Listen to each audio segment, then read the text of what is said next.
الحمد لله وكفى وسلام على عباده الذين اصطفى أما بعد فأعوذ بالله من الشيطان الرجيم بسم الله الرحمن الرحيم والفجر وليال العشر والشفع والوتر والليل إذا يسر هل في ذلك قسم لذي حجر صدق الله العظيم۔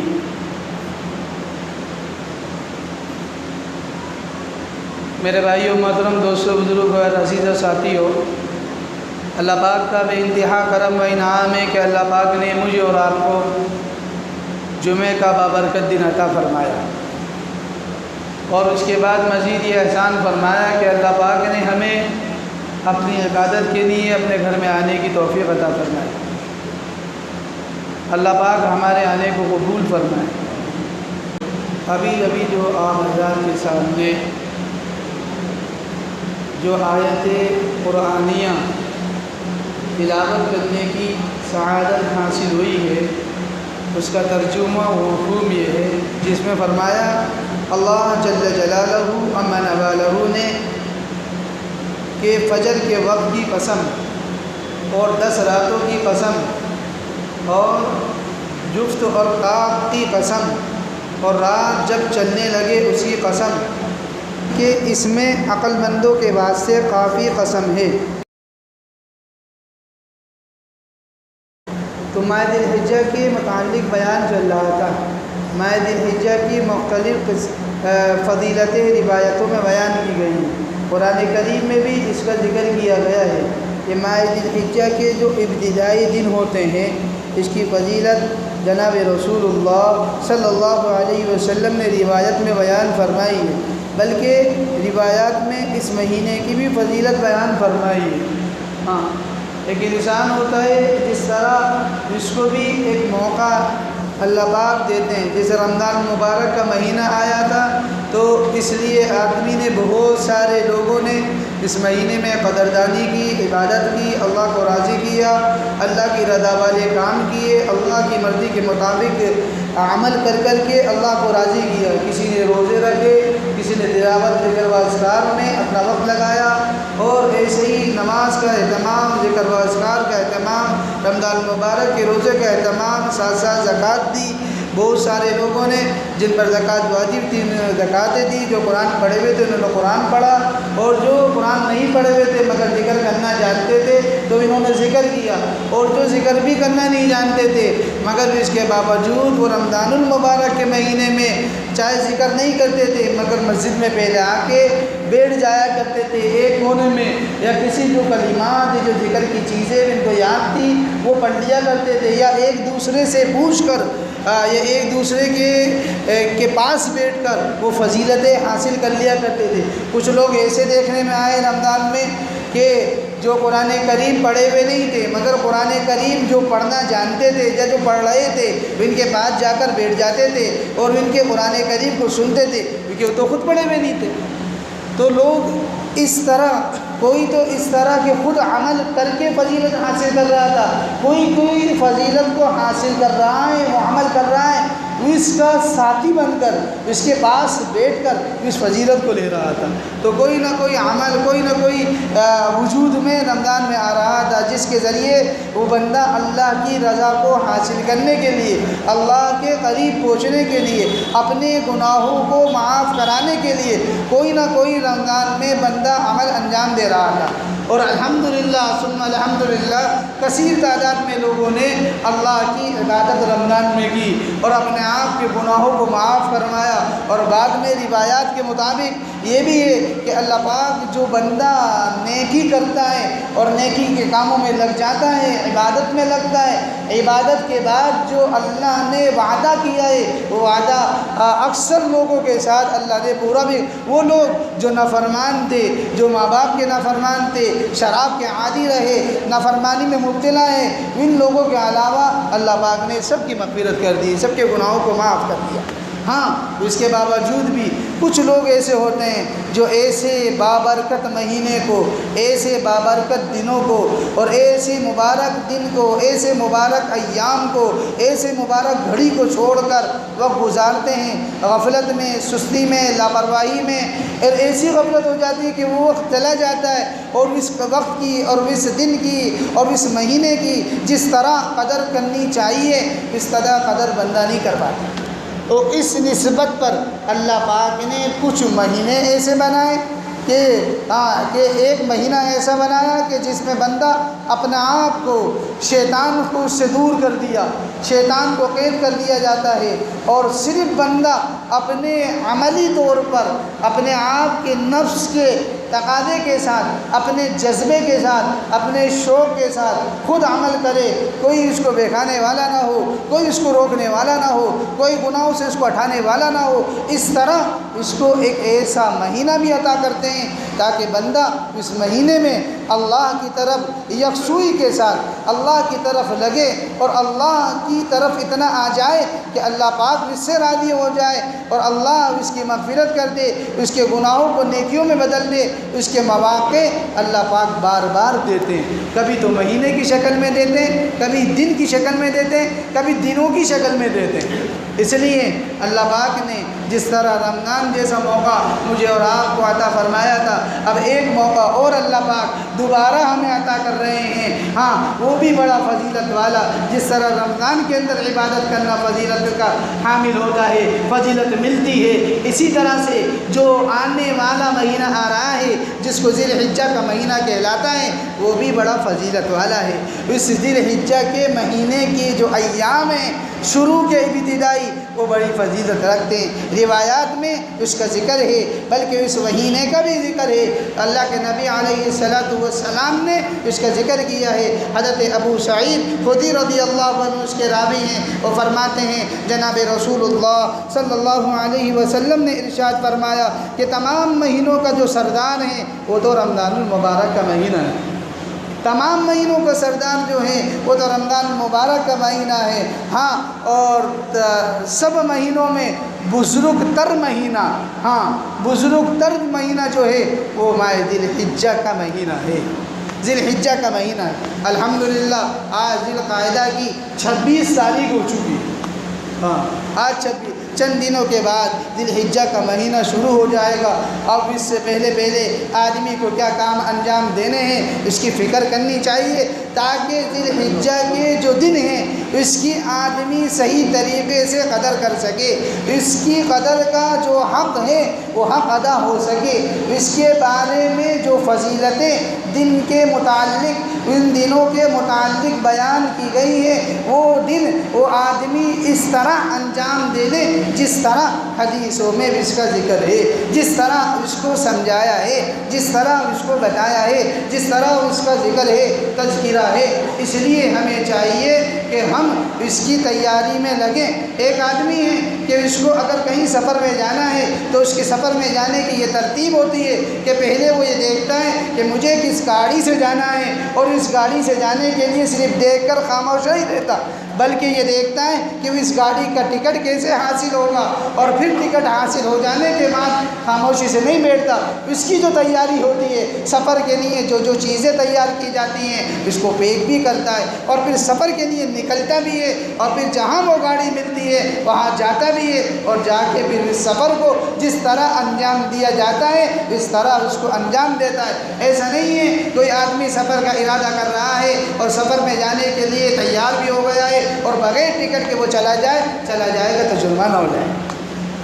پکڑ ہو جائے۔ ایسے ہی آدمی کو یہ بھی معلوم ہونا چاہیے کہ اب جو وقت آ رہا ہے وہ قدردانی کا وقت ہے، وہ ایسا وقت ہے کہ جس میں اللہ پاک نے بندے کو بڑے بڑے ثواب کے اجر عظیم کے دینے کا وعدہ کیا ہے۔ تو عمل مختصر ہے، مشقت کم ہے اور زیادہ ثواب ہے، وقت کم لگے گا اور مختصر وقت میں آدمی کو قربانی بھی کم دینا پڑے گی اور مختصر سا عمل ہوگا مگر ثواب کثیر ہوگا۔ کہ اگر آدمی بھی ثواب کو حاصل کرنے کے لیے سعی کرے یعنی کوشش کرے تو اس کو بڑا لمبا وقت اور بڑا لمبا وقت گزارنا پڑے گا، اس کے بعد جا کر وہ اجر اور ثواب اس کو حاصل ہوگا۔ تو فرمایا جو آدمی کو ذی الحجہ کا مہینہ ملے اور اس کے ابتدائی دن جب چاند نظر آ جائے تو اس کو کیا کرنا چاہیے؟ سب سے پہلا کام ذی الحجہ کا چاند نظر آنے سے پہلے جو تیاری کرنے کے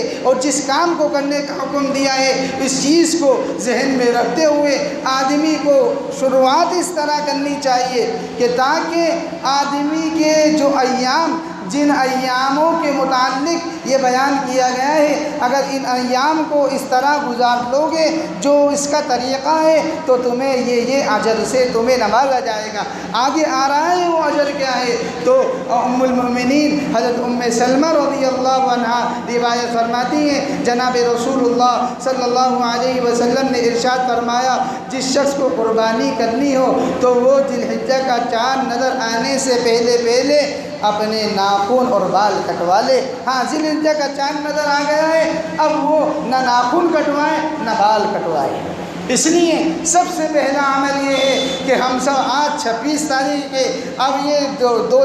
تین یا 4 دن باقی ہیں، اس سے پہلے آدمی اپنے آپ کے ناخن بھی کاٹ لے، اپنے بال بھی کاٹ لے، تاکہ ذی الحجہ کے جو شروع کے 10 دن ہیں جس کا قرآن کریم میں ذکر ہے اور احادیث مبارکہ میں ذکر ہے، وہ دن ہم سے اس طرح گزرے جس طرح اللہ پاک اور اللہ کے نبی علیہ السلام کی روایتوں میں جو حکم اور جو طریقہ بیان کیا گیا ہے اس طرح گزریں گے تو جو اس طریقے پر عمل کرنے کی جو فضیلت روایات میں آئی ہے وہ فضیلت مجھے اور آپ کو آسانی سے مل جائے گی، اس میں کوئی اشکال کی بات نہیں ہے، مگر فضیلت حاصل کرنے کے لیے اس عمل کا زندہ کرنا ضروری ہے جس عمل کے ذریعے وہ فضیلت ملتی ہے۔ مثلا روایات میں ایک عمل تو یہ بیان کیا ذی الحجہ کا چاند نظر آنے کے بعد اب آپ کو قربانی کرنے والے کو نہ تو ناخن کاٹنے نہ بال کاٹنے، جس کو کرنا ہے ابھی 3-4 دن باقی ہیں، اس کے اندر میں آدمی اپنے اس کام کو انجام دے دے، لاپرواہی نہ کرے، ایسا نہ کرے۔ ہاں، اس لیے علماء نے یہ تک بیان کیا ہے نہ تو سر مڑوائے اور نہ بال کو چھٹوائے۔ بہت سے لوگ ہوتے ہیں کہ نہیں میں بال کو سیٹ کرا کے آ رہا ہوں، ایسا نہیں، کچھ بھی نہیں کرنا ہے یہ 10 دن تک جب تک کہ قربانی نہ کر لے، بلکہ بعض روایتوں میں آگے قربانی کا جب بیان آئے گا تو اس کا بھی ذکر کیا جائے گا، جو قربانی نہ کرے اس شخص کو بھی اس طرح کا عمل کرنا چاہیے کہ نہ تو وہ ناخن کاٹے ذی الحجہ کے شروع 10 دنوں میں اور نہ کیا بولتے ہیں بال کٹوائے، روایتوں میں ہے اس طریقے۔ اس لیے اس بات کی فکر کرنی چاہیے۔ آئیے دیکھیں کتنے فضیلت والے دن ہیں۔ جب امام بخاری رحمۃ اللہ علیہ نے بخاری شریف میں حضرت عبداللہ بن عمر اور حضرت ابو ہریرہ رضی اللہ عنہ کا عمل مذکور کیا، ذکر کیا ہے، ہاں ان دونوں حضرات کا عمل ذکر کیا ہے۔ وہ فرماتے ہیں کہ جب ذی الحجہ کا چاند نظر آ جاتا تو اس کے بعد وہ ان دنوں میں کیا کرتے، ہاں ابتدائی 10 دنوں میں ذی الحجہ کے شروع کے 10 دنوں میں وہ تکبیر یعنی اللہ اکبر، تحلیل، لا الہ الا اللہ، اس کو کثرت سے خود پڑھتے اور لوگوں کو متنبہ کرنے کے لیے، لوگوں کو تنبیہ کرنے کے لیے، لوگوں کو دعوت دینے کے لیے ہاں بازار جاتے اور بازار جا کے بآواز بلند ان تکبیر اور تحلیل لا الہ الا اللہ کو پڑھتے اور لوگ ان کو دیکھ کر پڑھنے لگ جاتے۔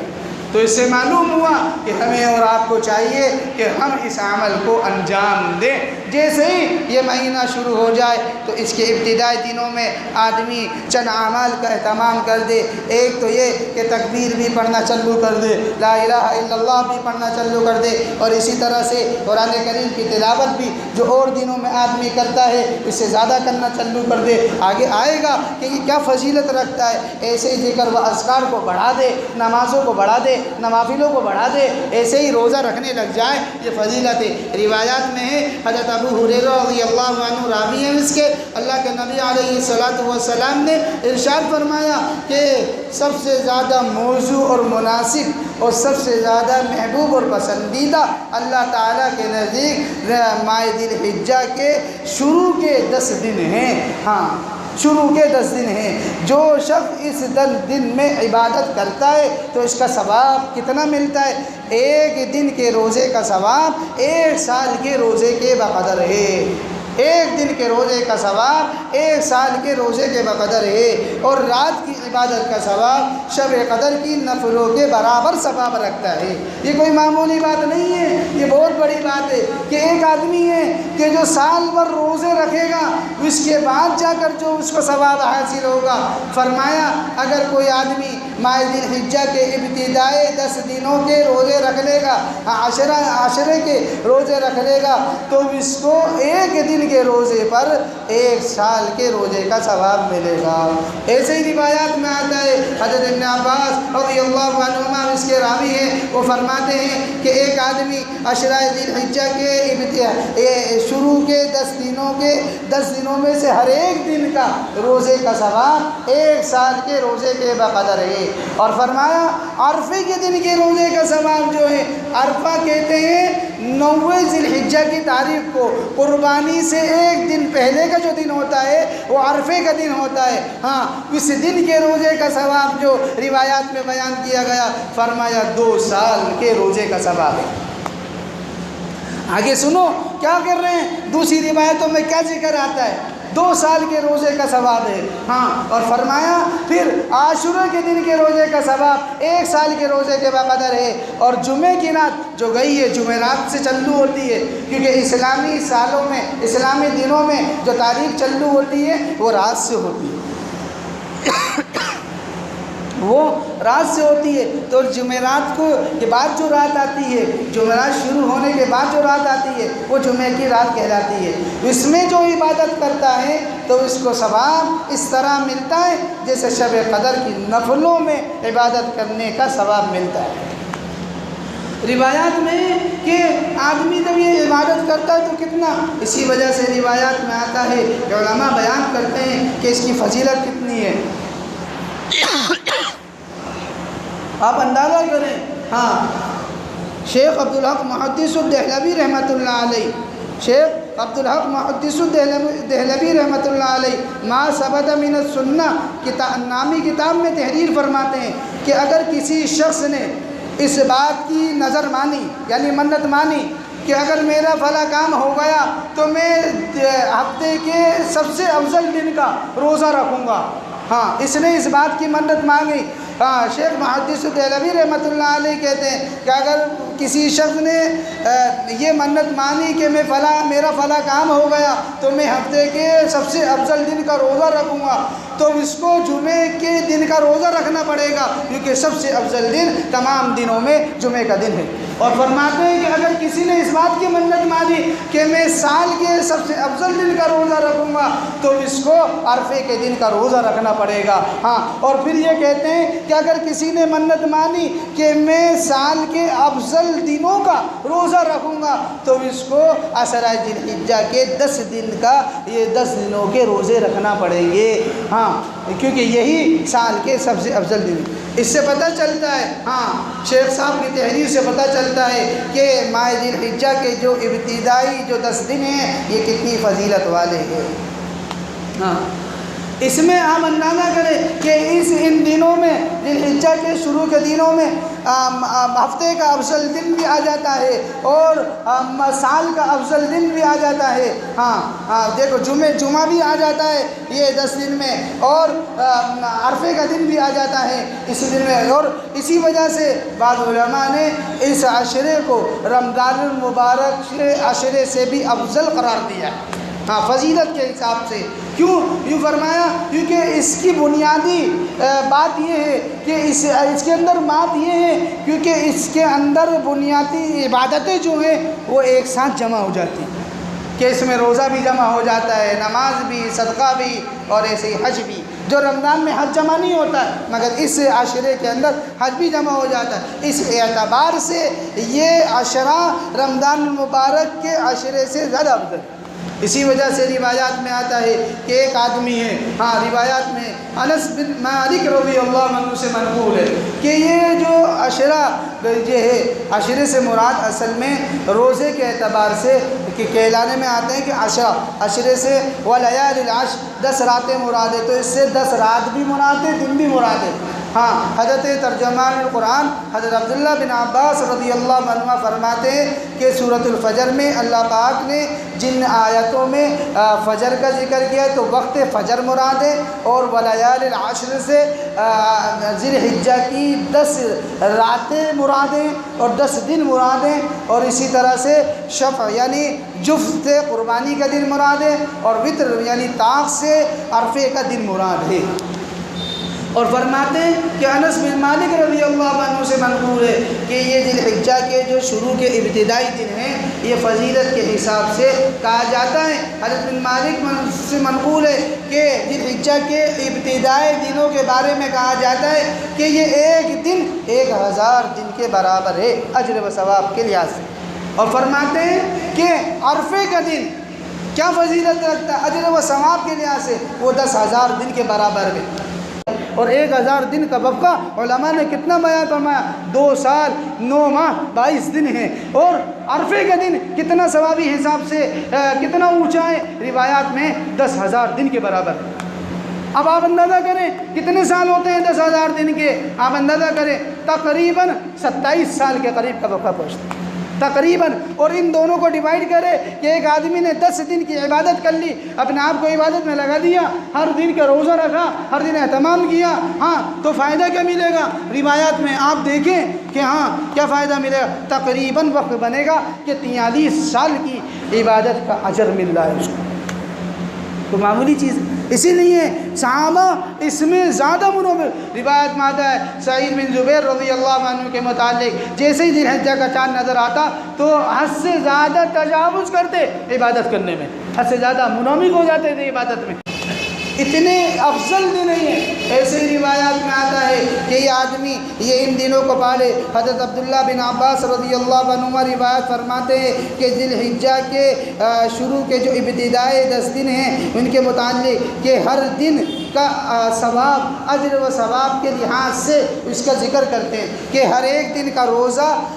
سے کیا ثواب ملتا ہے۔ ماقبل میں بات آئی کہ ہر ایک دن کے روزے سے 1 سال کے روزے کے بقدر ثواب ملتا ہے، اور ایک روایات میں ثواب تو ملتا ہی الگ ہے۔ اب اس سے ایک فائدہ یہ بھی ہے کہ ایک آدمی نے ذی الحجہ کے شروع کے دن کے روزے رکھے تو اس میں 1 تاریخ سے لے کر 1 سے لے کر 7 دن تک کا ثواب، مختلف روایتیں ہیں، اس میں ایک روایت میں یہ کہ اگر 7 اس نے 1 سے لے کر 7 تک روزے رکھے تو 1 روزے کے بدلے میں 1 مہینے کے اس کے گناہ معاف ہوں گے، 1 روزے۔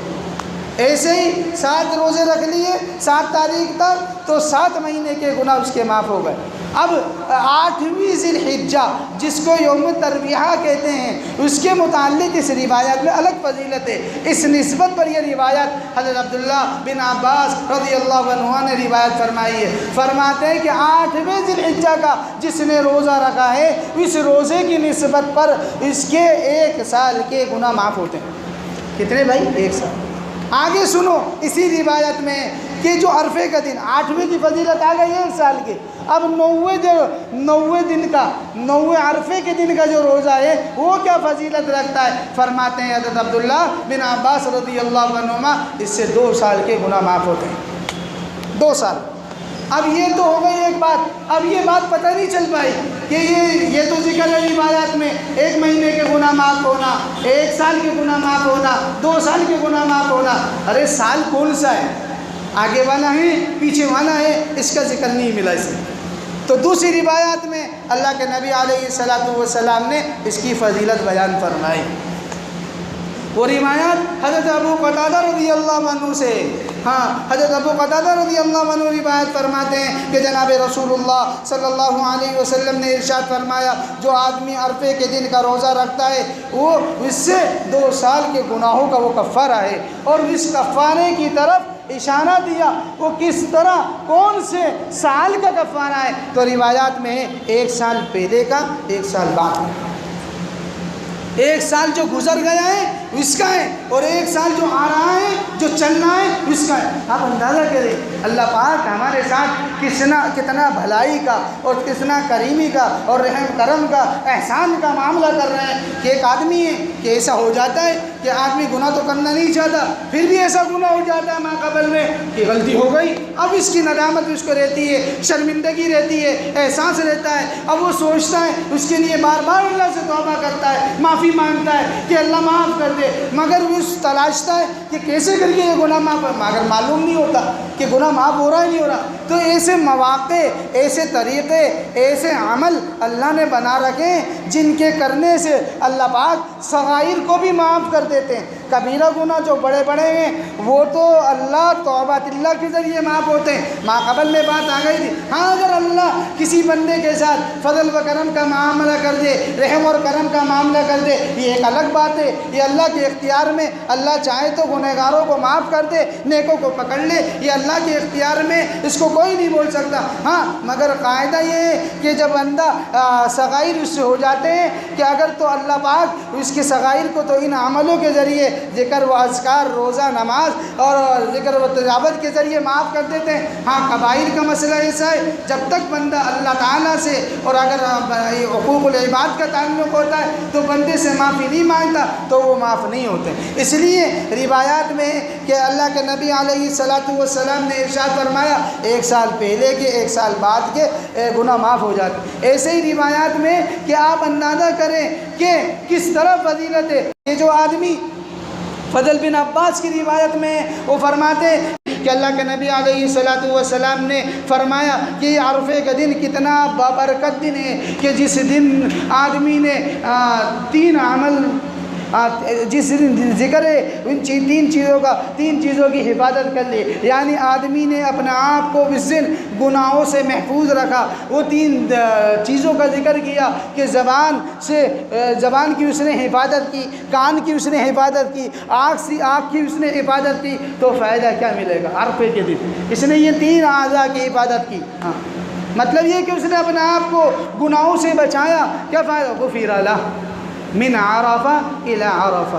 ہاں اس کے گناہوں کو معاف کر دیا جائے گا۔ کب تک کے لیے معاف کیا جائے گا؟ روایات میں ذکر ہے من عرفہ الی عرفہ، ہاں 1 سال تک کے لیے اس کے گناہ کو معاف کر دیا۔ تو معمولی بات نہیں، یہ بہت فضیلت ہے، اس لیے اس کی فضیلتیں حاصل کرنی چاہیے۔ عرفے کا دن ایسا بابرکت دن ہے کہ اللہ پاک اس دن بہت سارے لوگوں کو جہنم سے آزاد کر کے جنت میں داخلہ دیتے ہیں۔ روایات میں آتا ہے حضرت یہ کتنے بابرکت دن ہے، یہ جو دن ہے ابتدائی، یہ شروع کے جو کہا جا رہا ہے کہ عشرہ ذی الحجہ، اس سے 10 دن بولے جاتے ہیں، مگر اس سے روزے کے اعتبار سے ہاں اس سے 9 دن کا روزہ رکھنا ضروری ہے، عرفے کے دن تک کا۔ قربانی کے دن عرفے یہی مستحب ہے، اور قربانی کے دن کا روزہ رکھنا بالاجماع یہ حرام ہے۔ اس لیے یہ نہیں عشرے کے معنی آتے ہیں 10 کے، تو یہ نہ سمجھ بیٹھے کہ بھائی 10 دن کا روزہ رکھنا ہے تو قربانی کے دن کا بھی روزہ جائز کہہ رہے ہیں، نہیں، قربانی کے دن کا روزہ تو حرام ہے۔ ہاں اس سے عشر سے